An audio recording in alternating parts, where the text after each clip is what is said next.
All right, everybody. Welcome to the Hockey Cards Gongshow first ever YouTube live stream. Going to bring on Troy. Hey, Troy, you here? Can you hear me? I think you're on mute, Troy. Sorry. That was the greatest moment ever. Like right in the middle of talking, and all of a sudden, wham, the whole thing goes live. The countdown starts, and I'm like, that's about right. That's about right. This is a total gong show, as it always is. But we want to thank everyone for making it to. It's really our first live YouTube video show.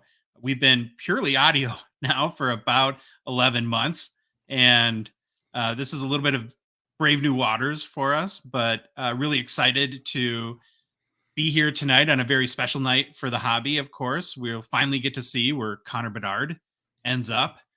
We do have a special guest, though, Troy. We don't want to wait and want to bring him on right away. Going to bring on Jeremy Lee, who fresh back from Edmonton. Hey, Jeremy, what's up, good buddy? Hey, guys. Thanks for having me. This is, I got to say, really quite the honor to be here on your very first ever live stream. So thanks for having me. Yeah. Was it also an honor to be on the first Titanic voyage? Or this is the Gong Show, so we have our expectations set. Yeah, see, we've set our expectations low. That's how we do this. We can just say everything's a Gong Show. Oh my God, it just didn't work and it broke. But I was just telling Jeremy, I was just cracking up because Josh was like, we're right in the middle of talking, and all of a sudden everything goes live. You drop off. I'm like, what just happened? Did we just lose everybody? But no, it looks like people are here. We got comments coming in. Schwab's hockey cards. Hey, Schwab's hockey cards likes our hats, so that's there we cool. Go. It was, well, let me see how I do that, because I got to test all this stuff. So if I show his comment, how do I? There we go. I see it. Cool. That's how that works. See, I've been on the show with Jeremy so much, and I just see Jeremy. He's like a ninja in these programs, and but there it is. All right. Well, thanks, Schwabs. Well, as I mentioned a few minutes ago or a few seconds ago, a huge night for the hobby. Of course, we'll finally know in, I don't know, what do you guys think, 20 minutes or so from now, probably where Connor Bedard will end up for the 2022-23 hockey season. Or yeah, it'll be 2023 season. Long time coming, of course. The anticipation for this kid has been building for a solid year now. And, you know, like I said, a big, huge question answered tonight. So I don't know, Troy, I'll turn it over to you just to give maybe some opening thoughts and kind of what are you thinking about right now, and what's your perspective on what this means for the hobby tonight? Definitely. Well, I am just excited to get it over with so we can figure out who he's going to. Basically, I don't think any GM is going to be dumb and try to trade their number one pick if they have it and load up like we've seen in the past. I just think with all the hype building, we've seen his card values. We've seen him in the top. Was he in the top 10 once for amount of cards sold already? And that was like a couple months ago. I just think it would be good to figure out where he's landing. I have done a bunch of research watching him lately, and he's truly an exceptional talent. He's even got his own kind of shot, the Bedard curl, they call it, where you watch him do kind of a little toe drag, and he almost comes almost his body straight up vertical, but he can get off so much power. It's just incredible watching highlights of this kid. Again, Jerry. Oh, hold on, Troy. I'm sorry. I apologize. Do we miss it? No, we have breaking news. We have breaking news on our first stream. All right. I'm just going to show the comment, and I'll let you guys react to this. But this is huge news from Mitch Grotman, who says, boys, there we go. 2 hours away from proposing to my girlfriend, but I had to hop on to consume some hockey content. Important to keep my priorities in order. Well, Mitch, I got to congratulate you first on your upcoming engagement. Definitely. You're pretty confident going out publicly. I suppose that she'll say yes, but I can't imagine she'll say no. But hey, man, from all of us, congratulations, dude. Congrats. I hope she's not watching this. Good luck, buddy. Good luck. Would your girlfriend be watching the show, Troy? Probably not. Okay, I hope not, Jeremy, so I want to get back to you. Yeah. What are your thoughts tonight as to what this means, and is this a big deal? Is it a huge deal for the hobby? Where do we put into perspective what's going to go down in the next few minutes here?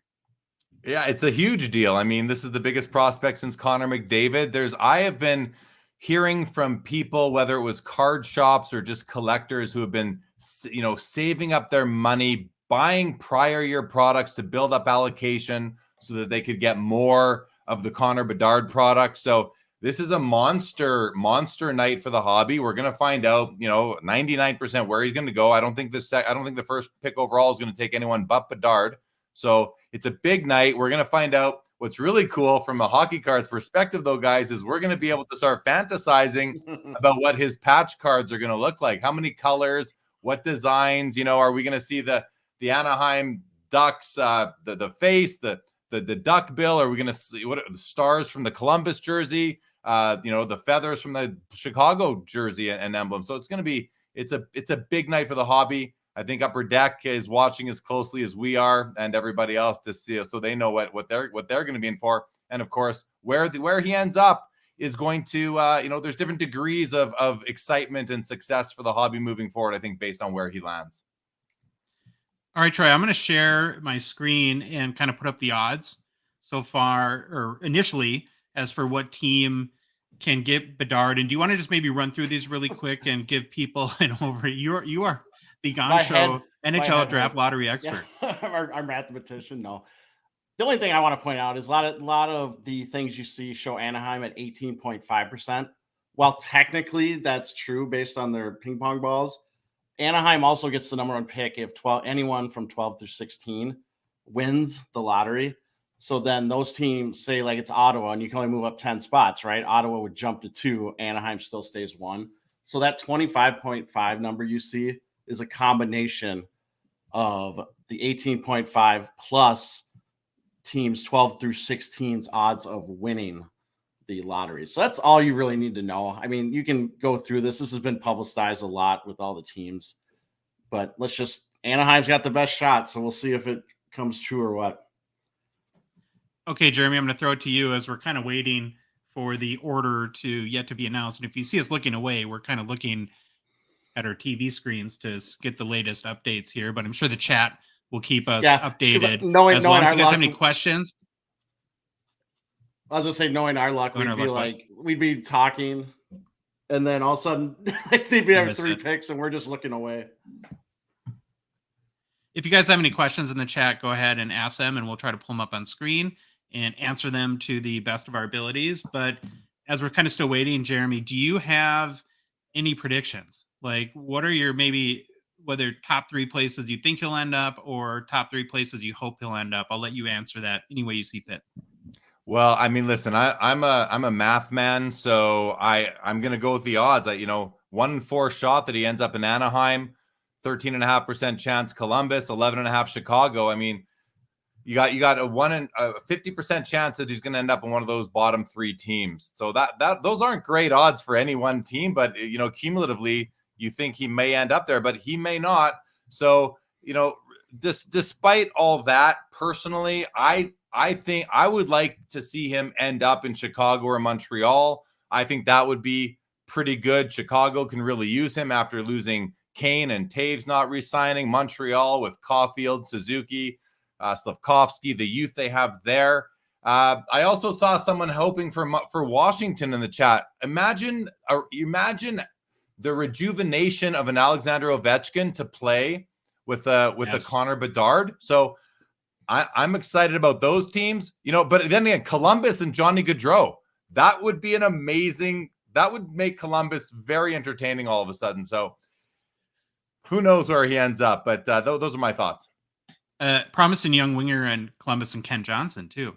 That could be interesting young line mate for Bedard. Okay, Troy, before I go to you, Schwab's Hockey Cards actually has a question that I'll roll in here. He says, so this is assuming Anaheim wins the lottery. Do you think the price of Zegras Young Guns will go up in ComC immediately if the Ducks win?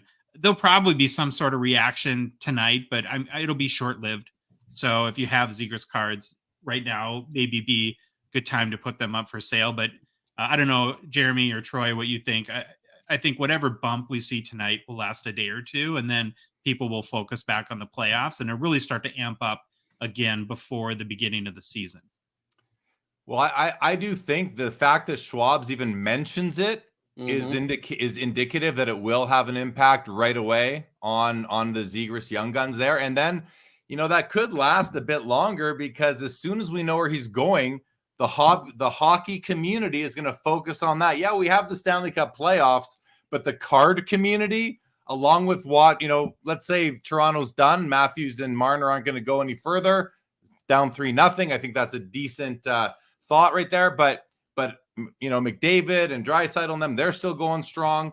I think that the hockey card hobby it'll be a Connor and Connor kind of thing where we're all just watching those to see what's happening with McDavid, but also Bedard, Zegras in Anaheim. I think that's gonna be something that people are gonna be thinking about right through, and especially heating up in September when the preseason starts. Here's another comment that I just want to show because it brings up a point. Anthony Leclerc says Bedard will likely be as good as Lafreniere, and who knows, right? But it is a possibility. And I think one of the most interesting things that we've learned in the last really month and a half, as it relates to the hobby and Connor Bedard, is Upper Deck has pretty much come out and said, without saying, that he's going to be a Series 2 young gun. And so it's not like if he was Series 1 and it gets released a week into the season and it's still, his pricing is based on hype. We might have 2/3 of a season already done before his Young Guns card comes out. And that, I think there'll be hype and value regardless of how he plays, but it's reasonable to assume that that's going to be a big factor. Did you say Series 2? I thought they were trying to get him in 1. No, because they're printing in Italy, it limits them to basically holdover rookies. Yeah. That's the big change, that since they moved their print facility there. So does that mean that his canvas and his regular will come out both in Series 2? I don't know, unless they put his canvas in extended, which would make it the greatest extended probably of all time at that point. But I think it's because of lead time and having to ship the product overseas that and I just heard Billy say again today that they're limited to holdover rookies for Series 1. So all right, Troy, what about your thoughts? Where do you see him going? Where do you think he should go? Hope he goes? Well, I'm kind of excited if he did land in Anaheim, just with the Zegras factor and kind of what that team has. I personally have said I think Chicago would be a good fit for him, just for the hobby and for the NHL, because it's a huge market. And it was kind of funny. I was watching the ESPN guys before, and all of them said Chicago too. So I at least felt validated a little bit. It was Messier, Subban, and I saw someone was now I'm going to always say Subban. It's Subban, not Subban. And then Chelios also. I think the interesting one to me, with the conspiracy theorist in me, says Washington is where he ends up. Or maybe Arizona, because Bettman can't quit. Can't quit Arizona, and he needs something to prop that team up. So maybe that's the conspiracy theorist for those two teams. But yeah, how much are tickets in a 4,500 seat Mullet Arena next year? If Connor Bedard's going to be $500 a piece. Yeah. So I'm going to throw this kind of question up, and I'll just. Art Green says, where don't you want him to land as a fan, putting the hobby aside?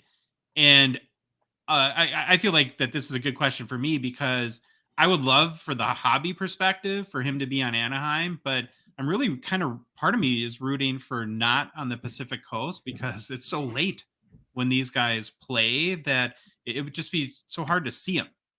And, and maybe a kid like him, they put him on a lot of national TV games or something like that. But do you guys have any perspective on that, just from a fan's perspective? Where wouldn't you like to see him go?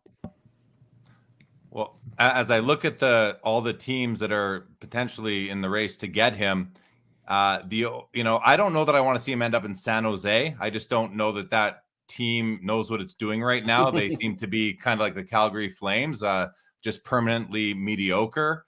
And the other one, and I apologize to my friend Irish Flyers collector, but the Flyers, they also seem to be a little bit confused as to where they're going. They've had front office changes, and they can't seem to, really get their feet under them and make a run for it. Now, maybe Bedard would change that. And I remember when Eric Lindros went to Philadelphia, drafted by Quebec, but ended up in Philadelphia.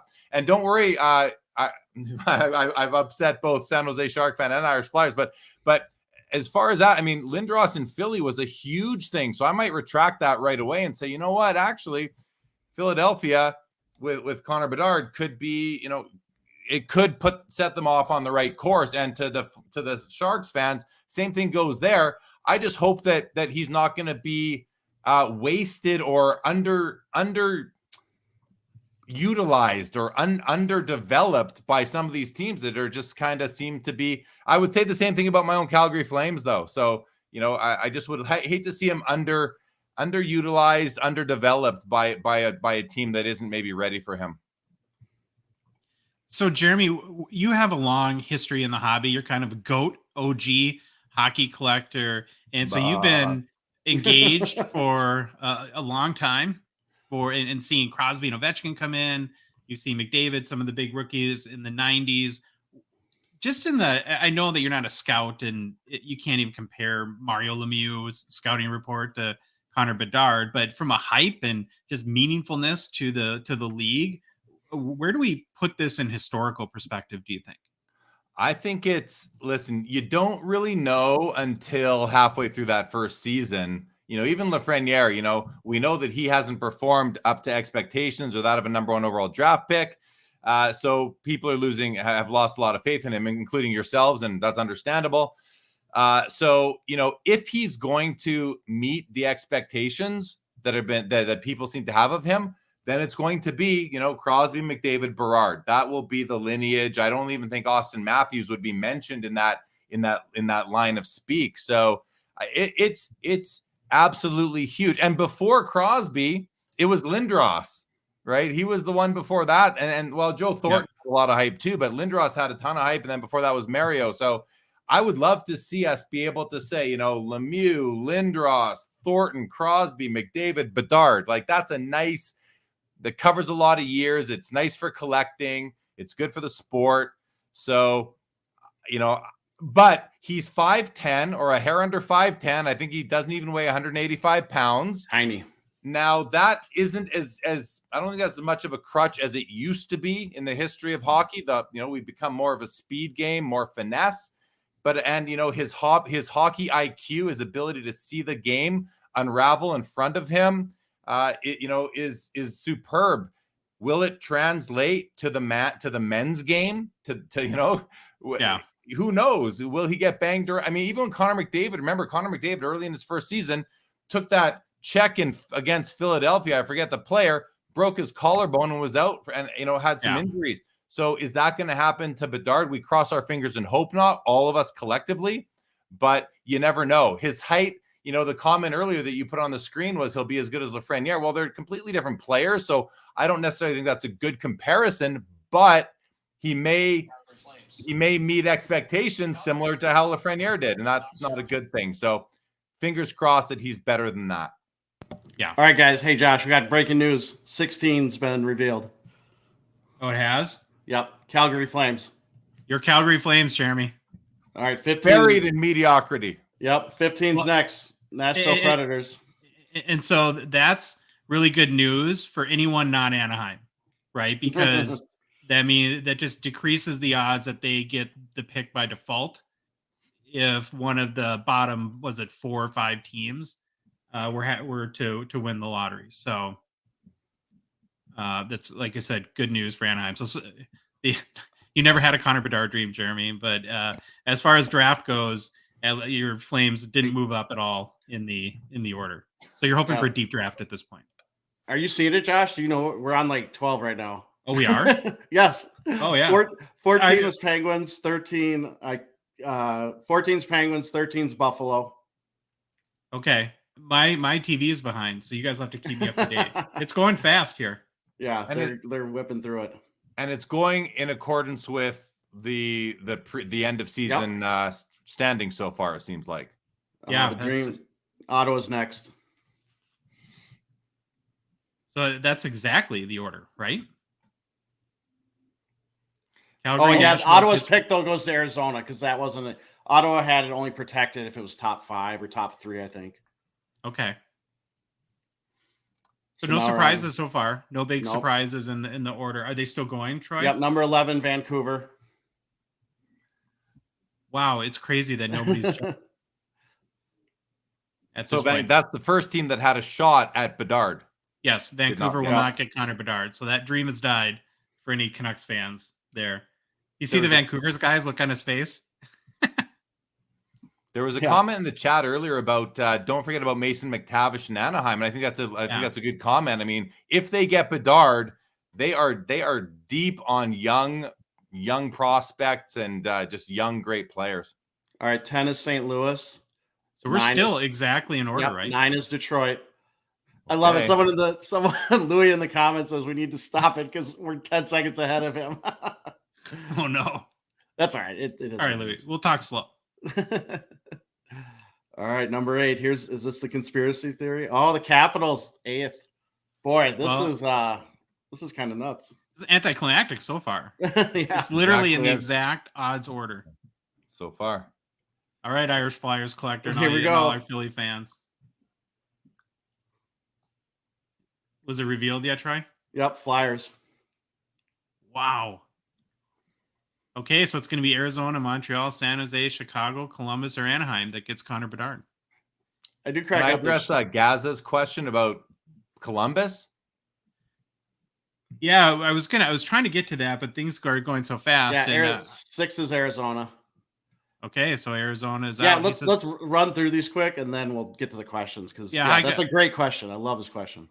And we talked about it a bit before, but Connor Bedard and Johnny Gaudreau, that could be Solani and Korea all over again, sort of thing. A great dynamic duo right there. You've also got Patrick Laine there, some other players, so not horrible. And then right under Anthony Leclerc says you forgot that huge number 1 Alexander Daig. I mean, that's what I think. Can Bedard go the way of Daig, or is he going to go the way of McDavid? Yeah, Montreal's 5. Okay, so again, we're staying in the exact. San Jose's 4. Wow. So Chicago, Columbus, or Anaheim. So Connor Bedard will play in the United States. So that's a big development in of itself. And honestly, I think really, really good for the hobby. I'm sure there's a lot of Montreal fans. Well, now they're taking kind of a break. They're showing some highlights and stuff. So maybe this is the little pause that we can take. I will say this. It was hilarious because they would show that they reveal the placard and then show whoever the representative for each team. Every one of them just looked like they were ready to throw the computer across the room because they didn't get Bedard or get the chance to select Bedard. Yeah, I just can't believe that nothing has changed and that it's going exactly in the order that the odds were. So we'll see if there's any big, I guess, changes at the top. But based on the odds, though, I suppose Anaheim could get the 3rd pick, right? That's the worst that they're guaranteed. So if you're an Anaheim fan, there's two lotteries, right? One for the 1st pick and one for the 2nd pick. So but this is all they've already did those 2. They did them separately. They do one for the 1st pick and then do another ping pong ball for the rest of it. And now they're revealing everything. It's a really weird process. There's news. The Prospector just told us that Columbus dropped. Oh, really? Are we behind then? Well, I've always wondered because they did this. They do the drawing way before this, and they try to take everyone's phones. They're kind of explaining the process, but it might get out. Yeah, Sebastian Engelhardt just said, "Wow, yep. They just said Columbus dropped without showing it." So there's our first kind of real big shakeup here in the lottery. So if that's the case, then it's going to either be Chicago or Anaheim that is going to end up with the number 1 pick. So I'm gonna sit here and hope for Chicago. I think that's better for the hobby. Yeah. I think it's better for hockey, personally. I think it's way better. It kind of ticks all the boxes. It's in the United States, which helps expose Connor Bedard to the American audience. I don't know, Jeremy, if you saw over the weekend all the quotes from Snoop Dogg, who has apparently joined a potential bid for the Ottawa Senators. And I'm going to really paraphrase here. I wish I had it in front of me. We read it directly on our show today, but it said something to the effect of the NHL has no idea how to market, that you have the best athlete in the world in Connor McDavid, but if you talk to any folks in the United States, nobody knows who the F he is. Yeah, I've heard that. I would have to agree with it. So they are terrible marketers at the NHL. As far as in the US, they do a great job up here, but yeah. So I think getting him in the Central Time Zone in the United States in an original 6 market in a big metropolitan area, good hockey community, that that would be, no matter what your fandom or your team allegiance, that it's pretty hard to argue that that's not a good spot for the game or for the hobby, if that's in the case. And then if Anaheim is the silver lining, that's not a horrible situation either. It's not. I'm good with Chicago or Anaheim. I mean, I think Anaheim, you get some. Either way, he's going to have amazing looking cards for the first few years of his career, which is going to be, a lot of fun for breakers and collectors. Yeah, someone, I don't know if it was in our Discord or a comment, said over under on the minutes after the teams announce that gets number one, that the mock-ups will already start hitting Facebook groups, hitting the internet on what his young guns will look like. It looks like in the chat there's some controversy over whether or not Columbus fell. Uh-oh. Okay, well, I was like, Fire Collector. I was like, did ESPN just go to commercial and like the draft kept going and they just interrupted it? I'm like, I don't know what's going on. Well, now Flyers Collector is saying Columbus hasn't happened with their pick, but ESPN said it. Wondering if they blew the reveal or just said the wrong city by accident. Well, that's what happens when you don't want to get copyright striked and you have everything on mute. You can't listen to it. So it looks like we're back. I see the TV's back. You're ahead of me, Troy. Have they? They're showing. Anything? I have. Oh, here we go. So they. Yep, they're going back to it now. They haven't started yet, but they're showing the draft board. So we got this top three picks still to be. Here we go. All right, number 3 is. So Columbus did drop. Oh, they did? Yeah, number 3 is Columbus. Yep, 3 is Columbus. So we were right that it's either Anaheim or Chicago. Oh, their representatives look very mad. This is my favorite part, watching the camera go to the. Why do you like disappointment so much, Troy? I don't know. It's kind of interesting. All right, here we go. They're showing the crowds, the fans. There's still so many good picks, though. Like, even the third pick is going to be all right this year. Yeah, from what I understand, it's a deep draft, and we're not going to do a draft breakdown down today because we are not qualified. But it looks like the number 1 pick, Chicago. It does? Chicago? Yeah, Chicago Blackhawks. Got it. Wow. Oh my. Chicago got it? Chicago got it. Chicago got it. Confirmed. Oh, I like it. Okay, Jeremy, let's go back to your patch comment from earlier. Think of the Connor Bedard patches. Yeah, I mean, this is amazing. Like, I remember in 07, 08 when the Cup came out and you had Taves and Kane rookies, and Jack Skilly, if anyone remembers his cards. I mean, those cards were the nicest cards we'd ever seen with all the feather patches from the Blackhawks headgear. So, I mean, this is maybe the best, maybe the second best case scenario for the NHL and for hockey even. I think Montreal would have been the best case scenario overall, but I think Chicago's, in my opinion, is the second best destination for him to land in, as far as just, it's an original 6 team. This is almost like Pittsburgh getting Crosby after having Lemieux for 20 years. Now they're going to get, they had Kane and Taves. Now they're going to, that era is over. The new era is upon us. And now we have Connor Bedard, and I don't even keep track of who else they have on that team anymore. They seem to have given away all their good players. Like, DeBrinket's gone, and I don't even know where Kirby Dach is anymore. But you go to Ottawa? It just. So I think it's good for the hobby.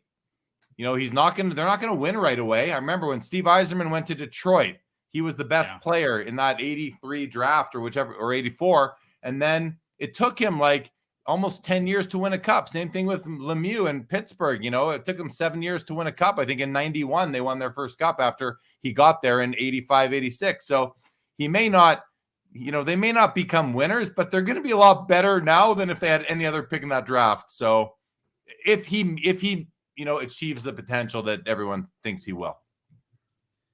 Doc's on Montreal. I have to correct myself. Kirby Dach's on Montreal. The one kid in Chicago, at least just from following hockey cards, you learn this stuff that people seem to be pretty excited about, is that Lucas Reichel. I don't know too much about him personally, but just another young German. There seems to be tons of young Germans right now in the NHL. It's kind of funny. We're starting to see, and Yup, you could have the fix predicted is with in. Chicago that the fix is in, right? And I gotta comments like this.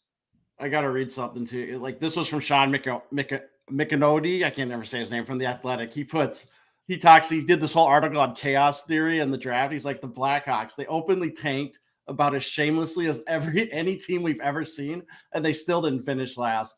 The lottery loves to reward tanking, and it loves to reward failure. But failed tanking, I don't know about that.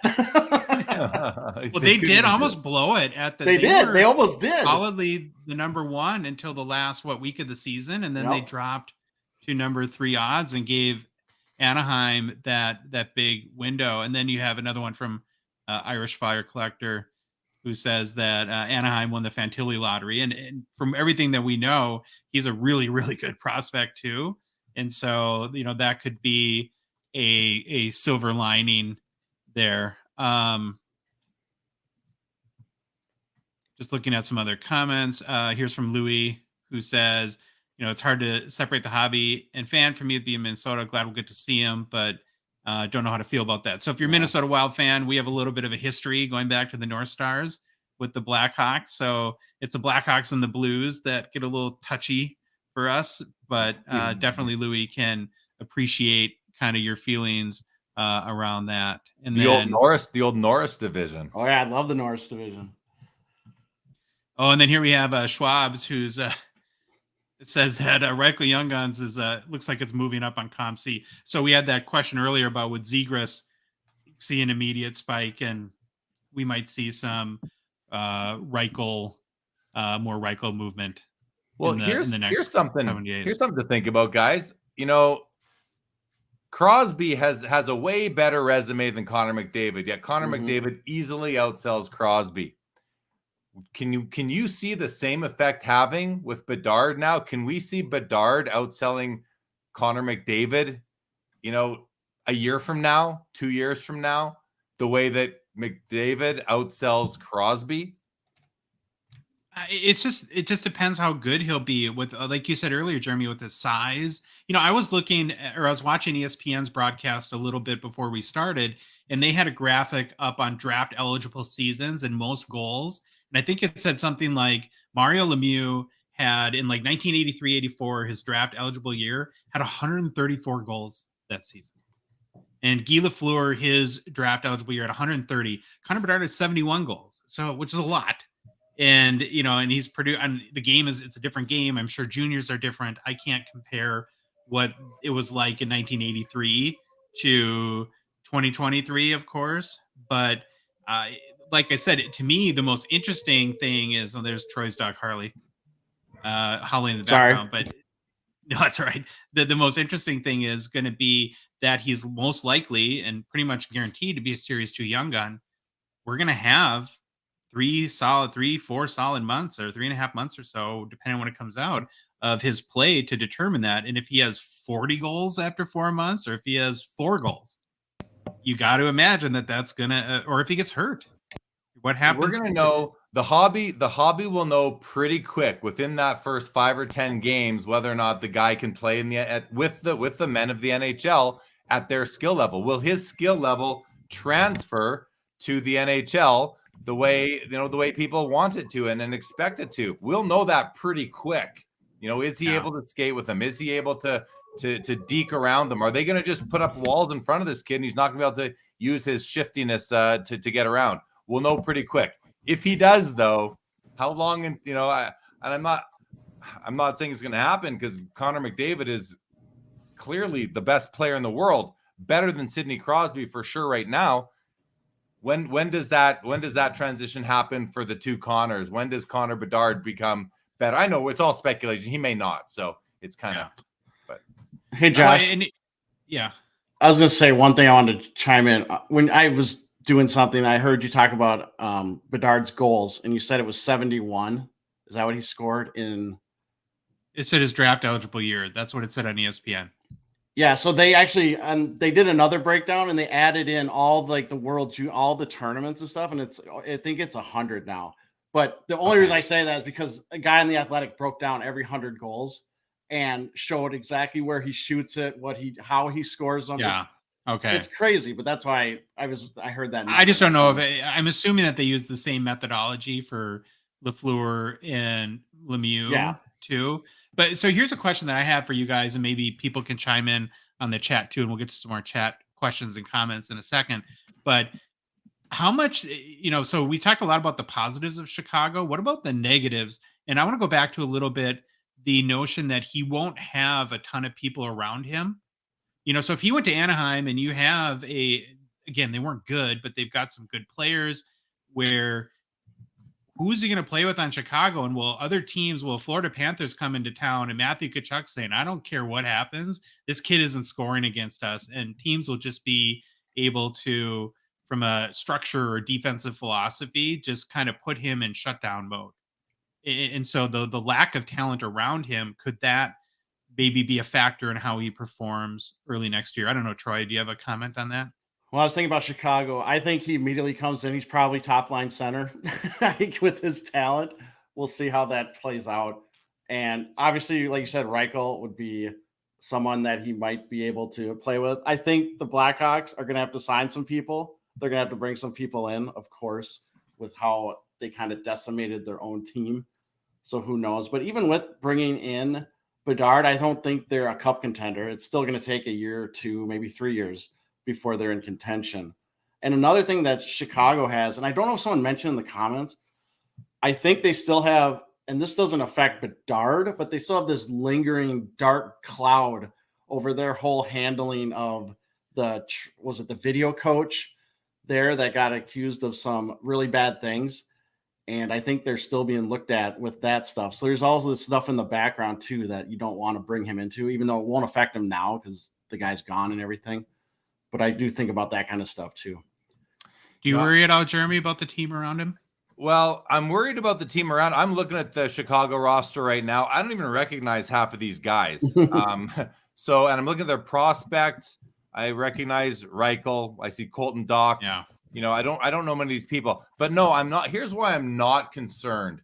It's because they are going to make some moves in the offseason now that they wouldn't have otherwise made if they weren't going to get Connor Bedard. So they're going to look at this player and they're going to do a few things to insulate him from the Matthew Tkachuks, bring him a bit of an enforcer maybe onto his line or match him up with some other, smaller shifty guys. And it's just going to be playing a game of keep away with the opposition all the time, both puck and body.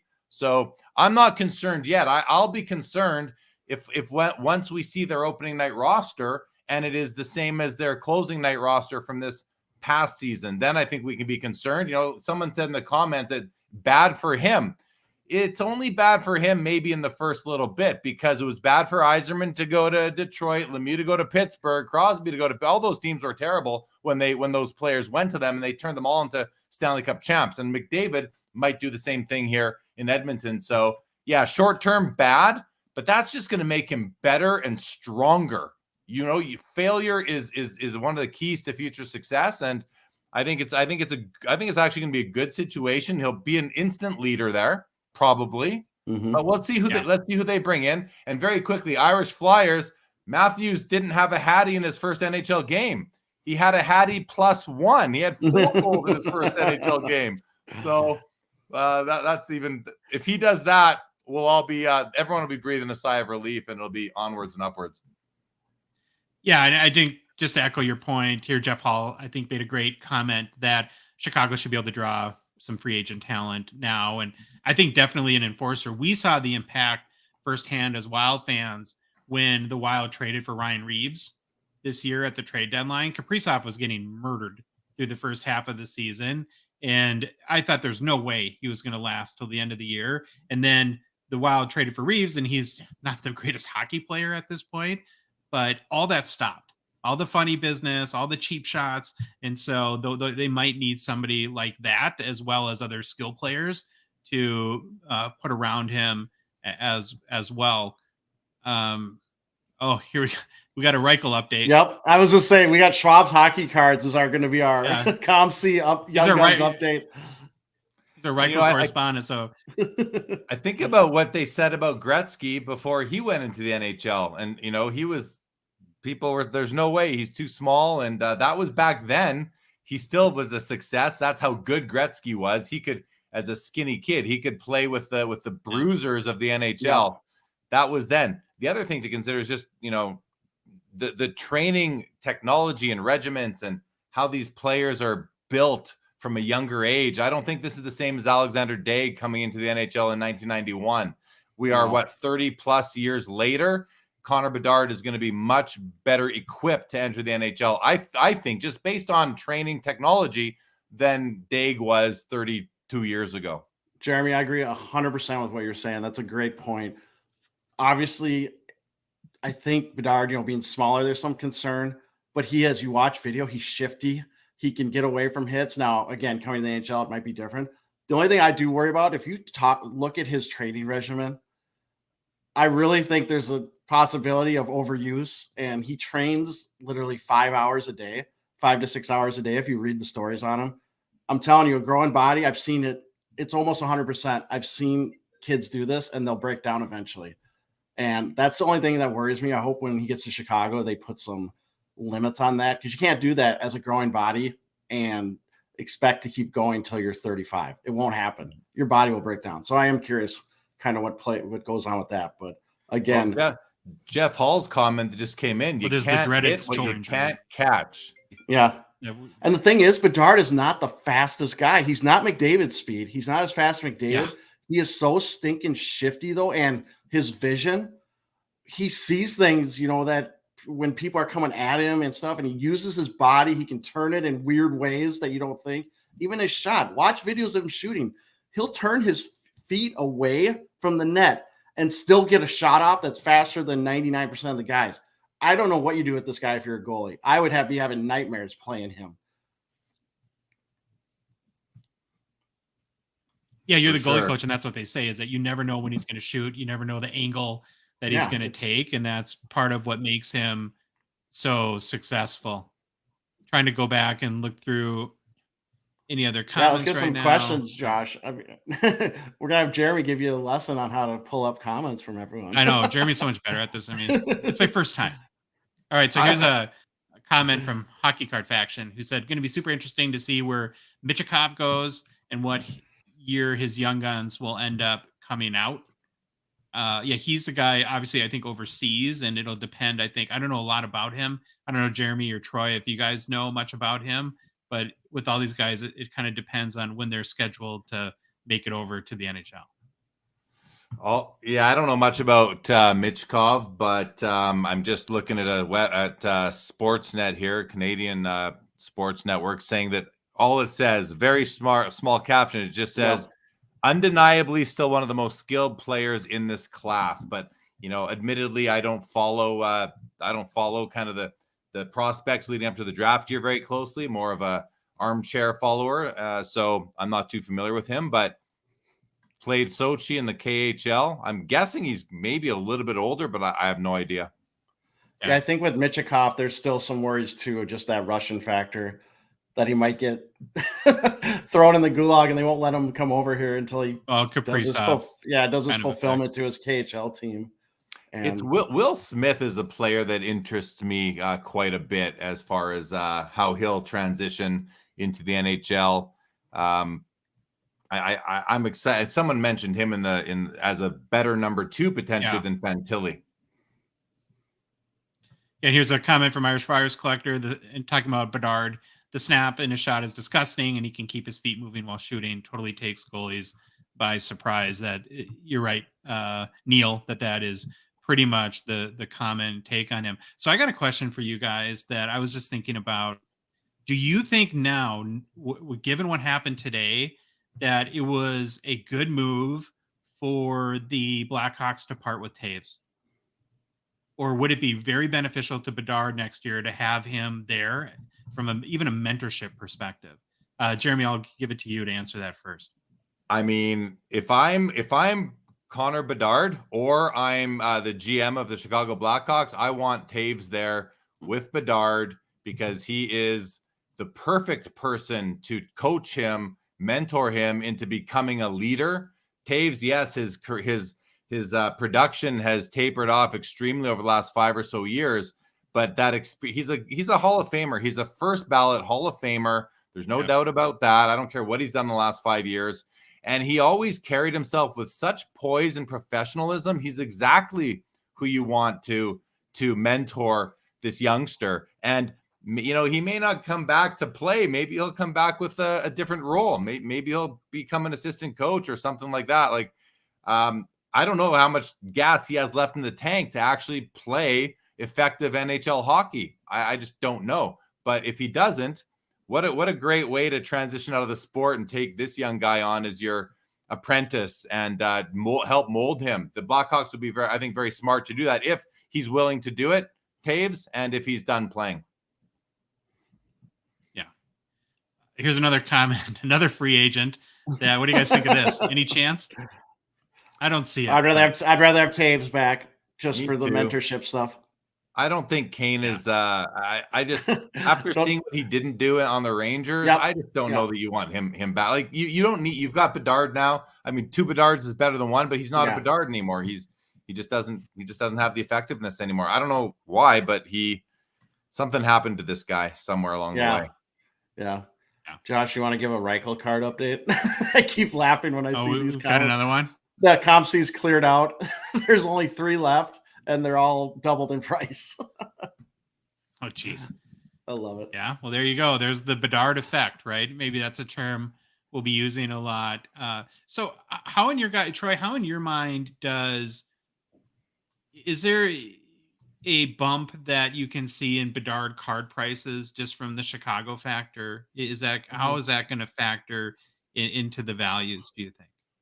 Maybe, but I don't know if there's any bump from him going number 1 because I want his NHL stuff now. Like now that I see what team he's going to with Chicago, I want his NHL stuff. I want that 7-color, 6-color patch that's going to be coming if Upper Deck's smart and releases that as soon as possible. I want that Young Guns.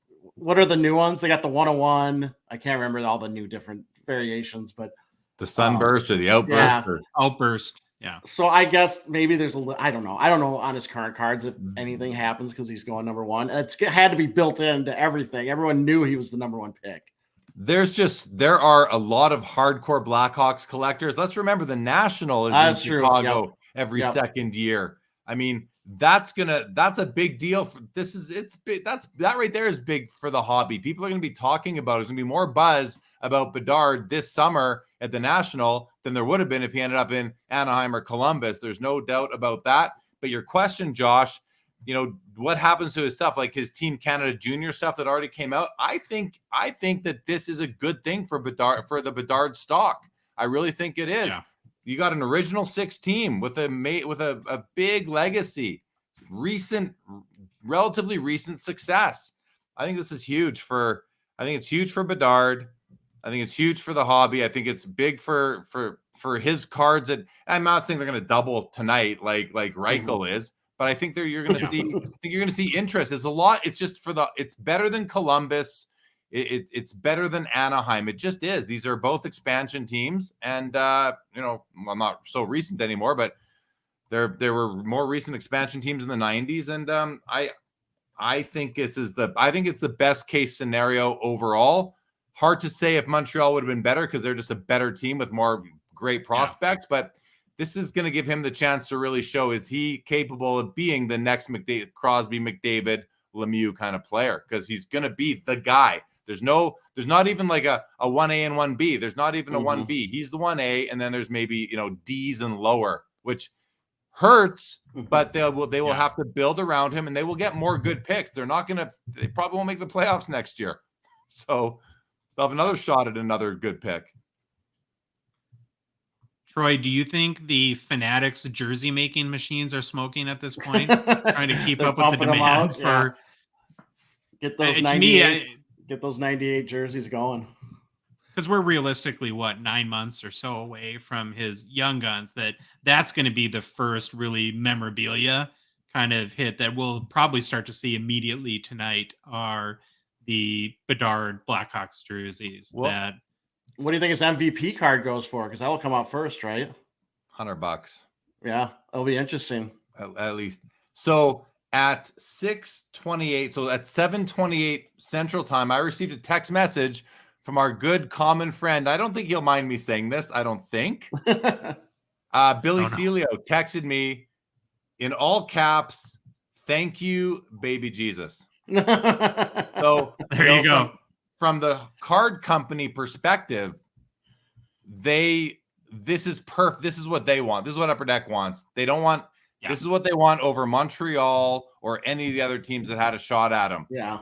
This is the number one destination for them, I would say. The other thing is that Montreal is a great destination for him, but hockey doesn't need anything else in Montreal. They got Caulfield, Suzuki, Slavkovsky. I mean, they have enough. Putting him there, it's almost too many eggs in one basket. I think this is the perfect situation. Those comments from earlier, is it rigged? Isn't it rigged? Listen, we're never going to find out if it is. It doesn't matter. That's where he's going. That's what matters right now. And I think this is a win for the hobby tonight. 100%.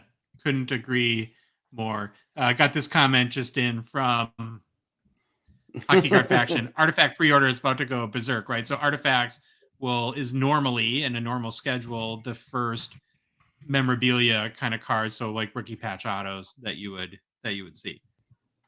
Hopefully too, that speaking of Upper Deck and Billy, that I would assume that they've already been working on their relationship with Bedard and that they get him signed as soon as humanly possible to get that machine moving forward a little bit. Yeah, if nothing else, they got to get in there before Leaf gets in there and tries to do a deal. I don't think Brian Gray's doing those deals anymore, but yeah, they got to start that process. Or you want to put your tinfoil hat on? What about Fanatics trying to step in and doing the Upper Deck move and doing the exclusive auto agreement? Where Upper Deck did it with Jordan and Josh. LeBron and you might have just said what's already in motion. I mean, listen, we're the only sport they don't have, Yeah. So what a better way. They got the jerseys deal done. What a better way if they could get an autograph deal with Bedard. That would be devastating for Upper Deck. I don't want to see that happen. Nobody wants to see that happen unless Upper Deck comes along with Bedard over to Fanatics, which I don't think is happening. So. Hopefully that doesn't happen, but that would be a shrewd move by Fanatics. And we know that company is very shrewd, so it would be. I bet they've had the discussions. I can promise you that. So we'll see what happens. They will do whatever. They will do it if it's going to benefit them, and they're not going to worry about their competition. Yep. There's a great comment from Neil. Bedard 98 jersey will become the top selling Blackhawks jersey over Griswold 0-0. So is that a Christmas Vacation? Is that the reference there? National Lampoons, right? Yeah. Did he wear it in all movies or is it just Christmas Vacation? I can't remember. But that is an awesome, iconic jersey. Well, I think he's right. That jersey is going to be the hottest seller in the NHL immediately. Yeah, immediately. Starting tomorrow. Yep. Yep. So now we know where Connor Bedard is going to end up in the next season and beyond. How long are the rookie contracts in the NHL? Like, what is it guarantee that he'll be in Chicago at least for? 3 years? I think you're right, Jeremy. I think it's 3. Okay. 3 years. They can only make like $1 million for the first 3 years. With maybe there's bonuses on top, and then he'll go from like $975, whatever that is, the rookie max, up to what? 10 million, 12 million in year 4, probably 15 million by then. Oh, Louis tells us Oilers take the early lead. Now the game. Now I gotta watch the game. Yeah, now back to the Drysdale. Yeah, it's a Connor back to the night. So I have one more question, maybe for Troy and Jeremy, and then we'll kind of wrap up and put our first YouTube live show to bed here. But and you kind of mentioned this earlier, Jeremy, but I am curious. There's been so much money, unprecedented money spent on pre-NHL, whether it be the Regina Pats cards or the Team Canada patch autos and autos, people spending upwards of $3,000, $4,000, $5,000 for these cards, which is just insane to think about. And so if you have a high end, whether it be Team Canada or really any, Connor Bedard's probably high end at this point. Does tonight change your mind as what you do with those cards? Are you still looking to get out before the I'm start of next season? I'm getting out of, listen, outside of the collector wanting a nice Team Canada, because I wouldn't care about a Regina Pats card, but a nice Team Canada Bedard, happy to have that and hold it throughout his career to enjoy his just the progress that he takes, and that being a part of his history. But if you're really just looking to maximize your return, I would be selling Bedard Team Canada cards right away, because there's zero doubt in my mind that they will take a huge value hit as soon as his NHL cards start coming out. Everyone's going to want Chicago Blackhawks cards. No one at that point is going to be not nobody, but 95% of the people that have those cards now will regret buying them when they did at the prices that they did. So that I've just seen it happen over and over again. Nobody I know is buying up or looking to purchase Connor McDavid Team Canada cards from 2014. Nope. I never hear any. No one asks for them. I even had one out at the Edmonton show this past weekend. I saw one person point that at one time. That was it. Nobody asked about it, and no tire kicker. So yeah, sell if you want. If you don't want to own that card anymore, now is probably the best time to sell. Now in the next few weeks. You feel the same way, Troy? Yeah, I agree 100%. And I would say if you're the collector for Bedard and you want to, PC this guy, go for it. I kind of wish I lived in Canada and was a Canadian citizen when they was at the World Juniors they won, and they tried to interview Bedard, and he was like, they asked him a question about himself. He's like, "This isn't about me. I love this team. I love this country." Like, how cool is that? Like, I don't know if we have USA guys say, "Oh, I guess we got to try to win something." Well, we actually did win. We actually won the last. Well, he seems to have the right personality and temperament and that's one thing we haven't talked about. He's 17 years old. There's a ton of pressure because of like what we saw with Shane Wright this year. His only option next year is to either go back to juniors or play in the NHL. There's no AHL. Yeah. I don't think you would ever plan to bring or put a kid like him in the AHL. So I'm pretty sure, especially he can make the team in Chicago out of the gate, but that does put a lot of pressure on him right away. And so that's a big part of it too, is that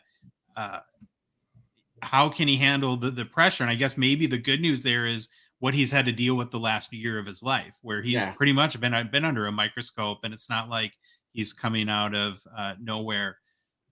Well, Jeremy, we all want to get watching the game, so maybe I'll try to. Oh, go ahead. Sure. Sorry, just one more on that. That's where coaching and like player development and the whole coaching staff is so important in working with this kid on a day-to-day basis on his psychology and letting him know that the whole world does not rest on his shoulders, because it doesn't. He's just an 18-year-old kid, like he can't, that pressure that you mentioned. I would hate to see that be his downfall. And that's where we'll find out if it is. I would 100% blame the Blackhawks organization and not Connor Bedard. He seems to have the personality for it. Will they handle him accordingly? Yeah. 100% Does he have a marketable personality from what you've seen? I'm not even too sure. I think he does. I think he does. Sidney Crosby doesn't really have that personality. Connor McDavid doesn't really either. Nope. So, the baseline we're working from is pretty easy for Bedard to be able to at least match it, if not do a bit better. But he will be coached on his media interactions and just how to talk, how to speak to the camera and take interviews and all this. He's already had some media training. He'll get a lot more, but now, at the NHL level. So I hope for the best for this kid. I think it's great for the hobby. I think it's great for hockey. He's not going to become the best player in the NHL in the first 2 years, though. I just don't see that happening. It's going to be a couple, 3-4 years out when he will be, once he has more mature line mates and all that around him. All right, Troy, I'll throw it over to you first to kind of give your closing statement or thoughts on just how the whole night shook down and ended up in Connor Bedard in Chicago.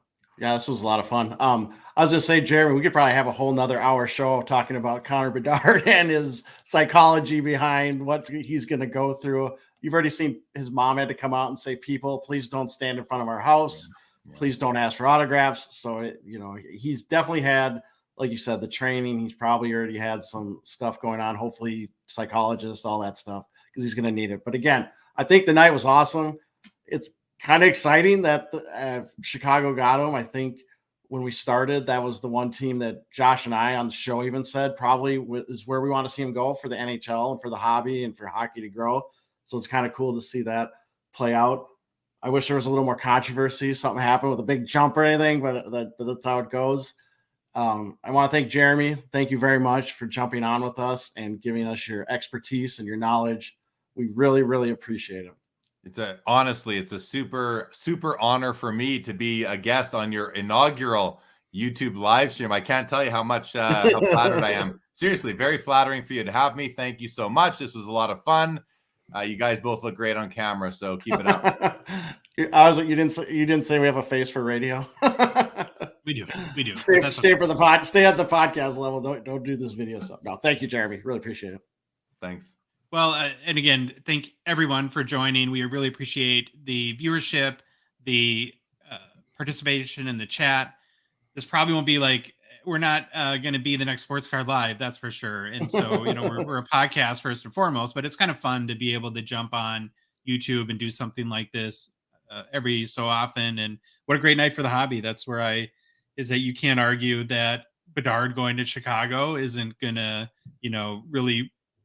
I really believe in the high tide raises all ships philosophy, and what I think I'm most excited about is just for the energy that we're going to have in the hobby next year and anticipation. And it's just going to be a fun year to be a hockey card collector. And the national. So the national or the expos, the spring expo. Think of that next spring in Toronto and in Edmonton. Or the fall expo in Toronto. Yeah, if I could give anyone advice, other than war chesting for Bedard at this point, it's really that just to make a point to enjoy kind of the fun and excitement that we're going to have over the next year. If you haven't subscribed, we hardly have any subscribers on YouTube, so it's kind of embarrassing. So if you want to do that, then at least you'll be notified when we get when we put out new shows, and if we ever jump on and do like a live Q&A or something like this. But so thank you all for coming. We'll see you soon. And, hold on, Josh, you got to shout out Jeremy's. Give Jeremy his plug. Oh, this is why we always forget. We always forget to plug people. Be sure to follow Jeremy at JLee at Sports Card Live on Instagram, YouTube. Jeremy is Sports Cards Live. You do shows all the time. You always have amazing guests and fantastic content. You're really the balcony as far as point and the GOAT for hockey card content. And so we treasure your friendship and really respect and appreciate what you do, Jeremy. So again, thank you for joining. Thank you. All right, guys. Thank you, guys. See you later. See ya. Thank you.